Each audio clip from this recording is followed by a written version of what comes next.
Assalamualaikum warahmatullahi wabarakatuh. Hello everyone. Sebelumnya perkenalkan, kami dari kelompok 1 yang beranggotakan saya sendiri Febri Wahyuni dengan NIM 19231061, Nabila Nasril dengan NIM 19231135, Nadia Tulusna dengan NIM 19231032, dan Yulda Reza dengan NIM 18086510.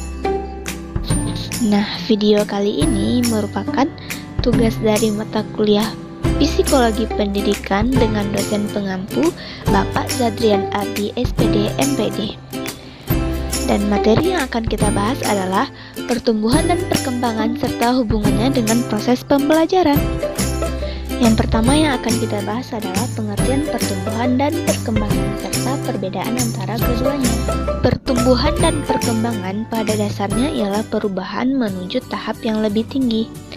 Pertumbuhan adalah perubahan yang terjadi pada setiap manusia, terutama berkaitan dengan perubahan fisiknya. Pertumbuhan dinyatakan dalam perubahan yang terjadi pada bagian tertentu, tetapi pertumbuhan itu sendiri adalah suatu sifat umum dari suatu organisme. Pertumbuhan merupakan perubahan individu berupa fisik yang bersifat kuantitatif, tentunya yang dapat diukur. Dan dicontohkan misalnya pertumbuhan berat badan, bertambahnya tinggi, dan bertambahnya panjang pada rambut. Namun, tidak terdapat dua individu yang benar-benar serupa tetapi mengikuti susunan pertumbuhan secara umum yang terjadi pada manusia. Sedangkan perkembangan merupakan perubahan dalam diri individu yang berkaitan dengan kondisi psikis dan perubahan ini bersifat kualitatif. Perkembangan merupakan pola perkembangan individu yang berawal pada konsepsi dan terus berlanjut sepanjang hayat. Perkembangan juga didefinisikan sebagai perubahan tingkah laku yang tersusun dan teratur. Perbedaan pertumbuhan dan perkembangan. Yang pertama, pertumbuhan banyak berkenaan dengan aspek-aspek jasmaniah atau fisik, sedangkan perkembangan berkenaan dengan aspek-aspek psikis dan rohanian. Yang kedua, pertumbuhan menunjukkan penambahan secara kuantitas secara ukuran atau tinggi, sedangkan perkembangan menunjukkan peningkatan kualitas seperti penyempurnaan fungsi. Selanjutnya, kita akan membahas mengenai prinsip-prinsip dan atau hukum-hukum dari perkembangan. Hukum yang pertama yang akan kita bahas yaitu hukum konvergensi. Hukum ini dipelopori oleh William Stern, seorang psikolog berkebangsaan Jerman. Ia berpendapat bahwa perkembangan individu adalah pengaruh dari unsur lingkungan dan unsur bawaannya. Kedua-duanya menentukan perkembangan manusia. Tetapi perkembangan manusia bukan hanya dari faktor pembawaannya dan lingkungannya. Manusia itu tidak hanya dikembangkan tetapi juga memperkembangkan dirinya sendiri. Jadi aktivitas manusia itu sendiri juga mempengaruhi dalam perkembangannya. Kedua pengaruh di atas sangat ditekankan untuk membentuk karakter individu. Contohnya, seorang siswa yang pengaruh antara lingkungan dan pembawaannya sama besarnya atau seimbang, maka hasil dari pembelajarannya juga akan seimbang. Karena semua bawaan sang siswa bermanfaat dalam proses pembelajarannya. Misalnya, seorang siswa yang hasil dari bawaan dan lingkungannya seimbang adalah seorang anak yang berbakat dalam berhitung, tetap dapat menguasai pelajaran lainnya tanpa mengalami kesulitan. Contoh yang kedua adalah seorang siswa yang faktor lingkungannya lebih dominan, maka hasil dari suatu pembelajarannya lebih condong sesuai dengan lingkungan yang ada di sekitarnya, sehingga bakatnya menjadi sia-sia. Misalnya ada seorang siswa yang memiliki bakat dalam menggambar, tetapi seorang guru atau orang lain memaksanya dengan alasan tertentu untuk dapat pandai berhitung. Kemudian anak tersebut akan pandai berhitung, tetapi bakat aslinya akan terabaikan sia-sia. Meskipun nampak berhasil, tetapi hanya dirasakan sepihak saja. Contoh yang ketiga, seorang siswa yang faktor bawaannya lebih dominan dalam proses pembelajarannya, maka seorang siswa itu hanya dapat berhasil dalam bakatnya saja. Misalnya, seorang anak laki-laki yang lebih menyukai sepak bola tanpa memperhatikan tugasnya sebagai seorang pelajar, maka hasilnya siswa tersebut akan ketinggalan pelajaran yang seharusnya ia peroleh.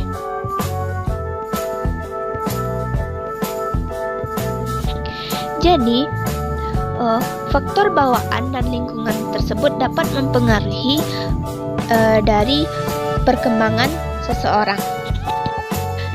Hukum yang kedua yaitu hukum perkembangan dan pengembangan diri. Setiap manusia mempunyai dorongan untuk mempertahankan diri.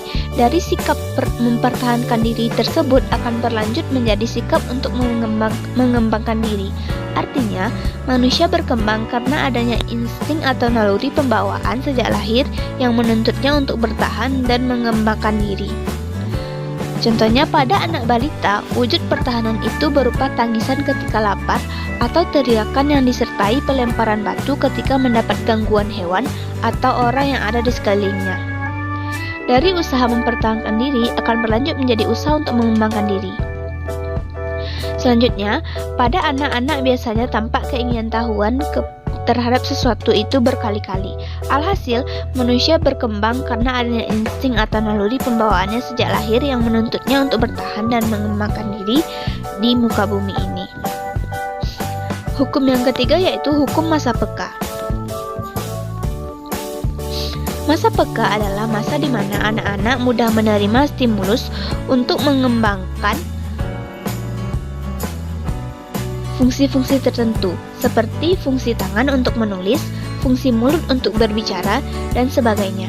Masa peka ini akan menentukan cepat atau lambatnya siswa dalam menerima pembelajaran. Contohnya, dalam sebuah proses pembelajaran terkadang digunakan metode drama. Misalnya untuk menjelaskan proses kemerdekaan, siswa diajak untuk memahami kronologis dengan drama. Setiap siswa diberikan peran sesuai dengan pelaku proklamasi dan disesuaikan dengan kebutuhan. Apabila siswa yang diberi peran mengetahui siapa tokoh yang ia perankan, sang siswa tidak akan mengalami kesusahan dalam memahami karakternya. Berbeda dengan siswa yang tidak mengetahui siapa tokoh yang ia perankan, dia akan mengalami kesusahan dalam praktek dan hal itu menandai sang siswa tidak mengalami masa peka mengenali tokoh atau pahlawan di Indonesia. Hukum yang keempat yaitu hukum keperluan belajar. Belajar bagi proses perkembangan sangat diperlukan, terutama perkembangan fungsi-fungsi psikis, seperti kemampuan berjalan yang memerlukan belajar meski hanya sekedar memfungsikan organ kaki. Yang kelima, hukum kesatuan anggota badan. Proses perkembangan fungsi-fungsi organ jasmaniah tidak terjadi tanpa diiringi proses perkembangan fungsi-fungsi rohaniah. Dengan demikian, suatu tahapan perkembangan tidak terlepas dari tahapan perkembangan lainnya. Jadi, perkembangan panca indera misalnya tidak terlepas dari perkembangan kemampuan mendengar, melihat, berbicara, dan merasa. Selanjutnya, kemampuan-kemampuan ini tidak akan terlepas dari perkembangan berpikir, bersikap, dan berperasaan. Hukum yang keenam adalah hukum tempo perkembangan. Lambat atau cepatnya proses perkembangan seseorang tidak sama dengan orang lain. Setiap orang memiliki tempo perkembangan yang berbeda. Ada yang cepat, sedang, dan lambat. Tempo perkembangan yang terlalu cepat atau terlalu lambat biasanya menunjukkan kelainan yang relatif sangat jarang terjadi. Yang ketujuh, hukum irama perkembangan. Perkembangan manusia tidak tetap, terkadang teratur dan terkadang tidak teratur, tergantung dengan irama masing-masing. Meskipun begitu, manusia masih mengikuti garis perkembangan umum. Jadi, perbedaan tersebut disebabkan karena pembawaan dan lingkungannya. Yang kedelapan, hukum rekapitulasi. Hukum ini tertuju pada perkembangan anak yang mengalami perkembangan dari ulangan kehidupan sejarah suatu bangsanya. Namun, proses ini sangat lambat dan membutuhkan waktu yang lama. Ada dua aspek yang digambarkan oleh teori ini, yaitu aspek psikis dan aspek fisik. Selanjutnya, kita akan membahas faktor-faktor yang dapat mempengaruhi pertumbuhan dan perkembangan individu. Faktor yang pertama yaitu faktor perkembangan internal. Yang dimaksud dengan faktor internal adalah segala sesuatu yang ada di dalam diri seseorang yang keberadaannya mempengaruhi dinamika perkembangan. Di antaranya yaitu faktor perkembangan jasmania, psikologis, dan kematangan fisik dan psikis. Yang kedua yaitu faktor perkembangan eksternal. Faktor perkembangan eksternal adalah segala sesuatu yang berada di luar diri seseorang yang keberadaannya mempengaruhi terhadap dinamika perkembangan. Yang termasuk faktor perkembangan eksternal antara lain faktor perkembangan sosial, faktor perkembangan budaya, faktor perkembangan lingkungan fisik, dan faktor perkembangan lingkungan non-fisik. Yang ketiga yakni faktor perkembangan bawaan. Pada waktu seseorang lahir, membawa berbagai kemungkinan potensi yang ada pada dirinya. Secara umum, kemungkinan yang ada pada diri seseorang yang baru lahir adalah kecerdasan, bakat khusus, jenis kelamin, jenis ras, sifat-sifat fisik, dorongan-dorongan, dan lain-lain. Yang keempat yaitu masa kandungan bayi. Pada waktu dilahirkan, seseorang merupakan satu kesatuan psiko dan fisis sebagai hasil pertumbuhan yang teratur dan kontinu sewaktu dalam kandungan ibu. Selama perkembangannya, seseorang itu tidak statis, melainkan dinamis, dan pengalaman belajar yang disajikan kepada mereka harus sesuai dengan sifat-sifat khasnya yang sesuai dengan perkembangannya itu. Selanjutnya, pengalaman di masa kecil. Masa seseorang itu dimulai setelah melewati masa bayi yang penuh ketergantungan. Masa seseorang awal dimulai ketika seseorang berusia antara 2-6 tahun. Pada masa seseorang awal perkembangan fisik, seseorang akan terlihat lambat dibandingkan dengan pertumbuhannya pada bayi. Pada seseorang usia ini, faktor perkembangan pembawaan seseorang akan mulai terlihat dan orang tua atau orang yang lebih tua darinya akan memperoleh gambaran tentang kebiasaan dan kemampuan seseorang. Faktor yang keenam yaitu faktor lingkungan sekitar. Lingkungan fisik atau physical environment banyak mempengaruhi perkembangan seseorang. Faktor perkembangan lingkungan seperti halnya alam sekitar disebut sebagai faktor perkembangan eksogen. Kemampuan berbicara, mobilitas, keikutsertaan sosial yang cepat akan mempercepat pertumbuhan intelektual seseorang. Yang ketujuh, orang tua, budaya, dan agama. Orang tua sebagai guru alamiah akan mampu melihat dan mengerti serta menanggapi kemauan seseorang. Melalui berbagai komunikasi serta interaksi dengan orang tua akan terbentuk sikap, kebiasaan, dan kepribadian seseorang. Selain itu, ada pula faktor perkembangan lingkungan yang secara tidak langsung mempengaruhi perkembangan seseorang seperti halnya dengan kebudayaan. Kebudayaan atau kultur secara tidak langsung ikut mewarnai situasi, kondisi, ataupun corak interaksi di mana seseorang itu berada. Selain faktor perkembangan di atas, faktor perkembangan agama juga sangat mempengaruhi terhadap perkembangan pribadi dan kebiasaan seseorang. Salah satunya adalah seseorang mulai tahu tentang kebersihan, yakni dengan melakukan buang air di tempat yang biasa dilakukan oleh orang tuanya. Faktor yang terakhir yaitu keturunan atau warisan.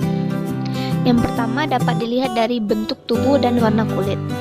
Gen dari orang tua akan mempengaruhi jasmani dan tidak bisa diubah oleh teknologi secanggih apapun. Yang kedua, sifat-sifat.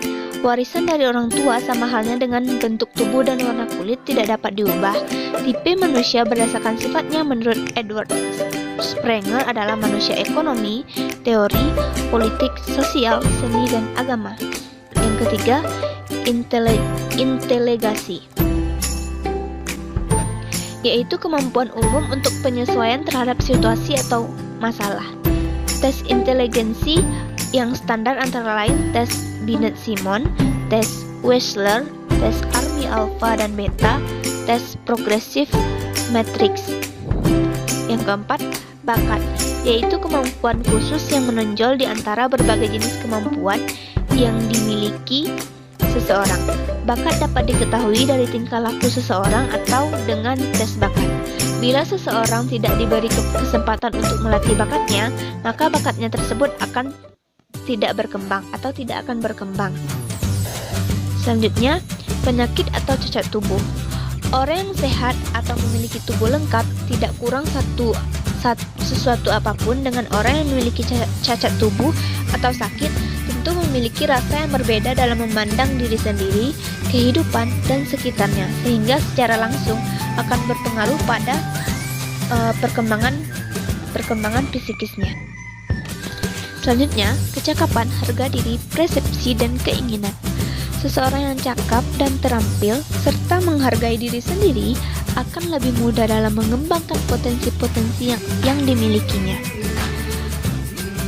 Pandangan seseorang terhadap dirinya juga dapat mempengaruhi perkembangan kognitifnya. Seseorang yang memiliki keinginan akan lebih memiliki motivasi yang tinggi untuk meraih keinginannya tersebut. Selanjutnya, orang terdekat, cara mendidik, pergaulan, serta kelompok. Perkembangan kognitif seseorang dapat meningkat karena adanya orang-orang terdekat yang memberikan kepercayaan serta dorongan-dorongan dari orang-orang tersayangnya. Contohnya adalah sahabat, orang tua, kakak, dan adik. Seorang anak yang dididik dengan penuh kasih sayang oleh orang tuanya akan memiliki kepercayaan diri yang tinggi sehingga seseorang tersebut dapat mudah mengembangkan potensi yang dimilikinya. Selanjutnya, pergaulan dan kelompok bermain seseorang dalam lingkungannya akan berpengaruh terhadap pengembangan potensinya. Jika lingkungan dan pergaulan yang mendukung untuk mengembangkan potensinya, maka potensinya tersebut akan lebih mudah berkembang dibandingkan dengan seseorang yang lingkungannya tidak mendukung dan kelompok bermainnya tidak mendukung untuk mengembangkan potensinya tersebut. Demikianlah pembahasan mengenai pertumbuhan dan perkembangan serta hubungannya dengan proses pembelajaran pada video kali ini. Mohon maaf jika ada kesalahan. Terima kasih atas segala perhatian. Saya sudahi dengan Assalamualaikum warahmatullahi wabarakatuh.